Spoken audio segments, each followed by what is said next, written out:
आज का सवाल आईटी एडवांस 2026 वाले बच्चों के लिए बहुत बहुत इंपॉर्टेंट है। बच्चों, एक बार आईटी एडवांस किया जो पीवाईक्यू है उसके अंदर क्या आया था कि एक small electric dipole having a moment of inertia about its centre is kept at a distance small r which is greater than capital R of a spherical cell of radius capital R. The surface charge density sigma is uniformly distributed on the spherical cell.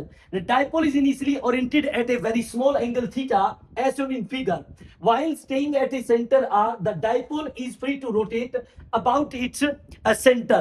If dipole is released, then what happen? पूछा यदि dipole को release कर दिया जाए तो बच्चों क्या होगा। एक तो आपका जो इलेक्ट्रिक डायपोल है वो स्फेरिकल सेल से बाहर रखा है और हमें पता है कि स्फेरिकल सेल के अंदर इलेक्ट्रिक फील्ड जीरो होती है और बाहर इलेक्ट्रिक फील्ड होता है। और हमें यह भी पता है कि इलेक्ट्रिक फील्ड डायपोल मोमेंट के ऊपर टॉर्क लगा सकता है। वो एक ही केस में टॉर्क नहीं लगा सकता, या तो थीटा 0 हो या थीटा 180 हो, बट यहां पे थीटा कुछ दे रखा है, इसका मतलब टॉर्क तो पक्का लगेगा। और हमें पता है बच्चों टाउ इज इक्वल टू होता है P E sine theta, tau is equal to होता है पीई साइन थीटा, और tau is equal to P, और जो ई होगा वो होगा के क्यू डिवाइड में आर स्क्वायर इनटू में, यदि थीटा स्मॉल है तो साइन थीटा को लिखेंगे बच्चों थीटा, तो टाउ को लिखते हैं I alpha is equal to P के, और क्यू होता है बच्चों sigma into 4 pi R square, sigma into area, और इंटू में स्मॉल एंगल थीटा, और डिवाइड में बच्चों स्मॉल आर स्क्वायर।